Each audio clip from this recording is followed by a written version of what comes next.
আসসালামু আলাইকুম প্রিয় ভাই ও বোনেরা।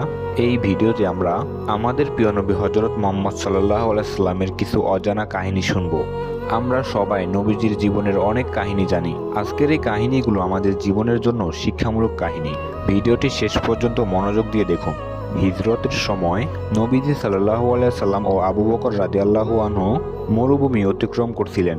পথে তারা এক বৃদ্ধা মহিলার উম্মে মাবাদের তাঁবুর কাছে পৌঁছালেন। নবীজি খাবারের জন্য জিজ্ঞেস করলেন। মহিলা বললেন, আমার কাছে কিছুই নেই, শুধু একটি ছাগল আছে।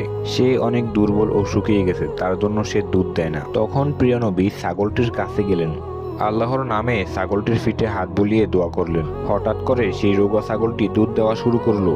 নবীজি নিজের হাতে দুধ দোয়ালেন। আগে উম্মে মাবাদকে দিলেন, তারপর আবু বকর রাদিয়াল্লাহু আনহু ও নিজে খেলেন। উম্মে মাবাদ এই অলৌকিক ঘটনা দেখে অবাক হয়ে গেলেন। পরবর্তীতে তিনি ইসলাম গ্রহণ করেন। আল্লাহর রাসূল শুধু মানুষকেই নয়, প্রাণীকেও দোয়া করে উপকার করেছেন। তাই মুজিজা আমাদের শেখায়, আল্লাহর ওপর ভরসা করলে অসম্ভবও সম্ভব হয়ে যায়।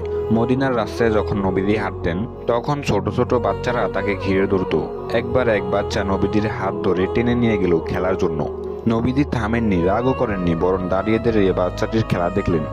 আরেকবার দেখা গেল নবীজি নামাজ পড়ছেন। হঠাৎ তার নাতি হাসান ও হুসাইন তার পিঠে উঠে বসলো। তিনি তাড়াতাড়ি নামাজ শেষ করলেন না, বরং বাচ্চাদের খেলা শেষ হওয়া পর্যন্ত সিজদায় থাকলেন।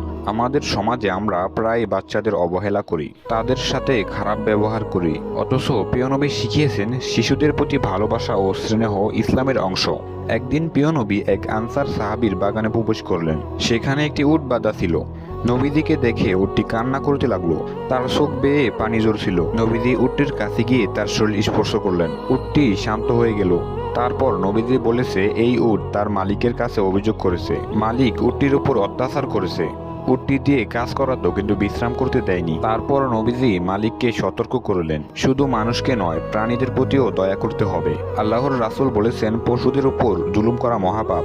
নবীজি ছিলেন আল্লাহর সবচেয়ে প্রিয় বান্দা, পুরো উম্মতের নেতা। কিন্তু তার জীবনে অহংকার ছিল না। একবার সাহাবারা তাকে খুঁজে পাচ্ছিল না। পরে তারা দেখলেন তিনি মসজিদে বসে আছেন, মাটির উপর সাধারণ মানুষের মতো। তখন এক সাহাবী বলল, আপনি আল্লাহর রাসূল, আপনার এভাবে বসা উচিত।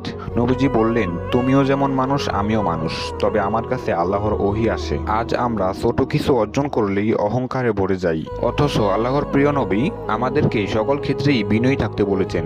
তায়েব শহরে নবীজি ইসলাম প্রচার করতে গিয়েছিলেন। সেখানে তার উপর অনেক অত্যাচার করেছে এবং তাকে পাথর মেরে রক্তাক্ত করেছে। এত কষ্টের মাঝেও যখন জিব্রাইল এসে বললেন, আপনি চাইলে আমি এই শহর ধ্বংস করে দেই, তখন নবীজি বললেন, না, আমি চাই না, হয়তো এরা কোনো একদিন ঈমান আনবে।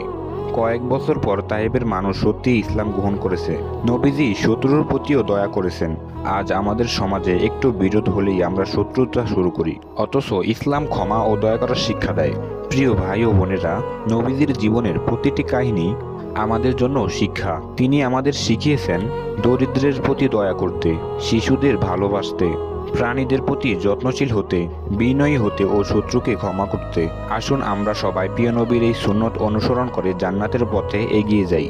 আল্লাহ আমাদের সবাইকে সেই তৌফিক দান করুক, আমিন। ভালো লাগলে একটি লাইক দিন এবং এরকম ইসলামিক ভিডিও পেতে চ্যানেলটি সাবস্ক্রাইব করে রাখুন।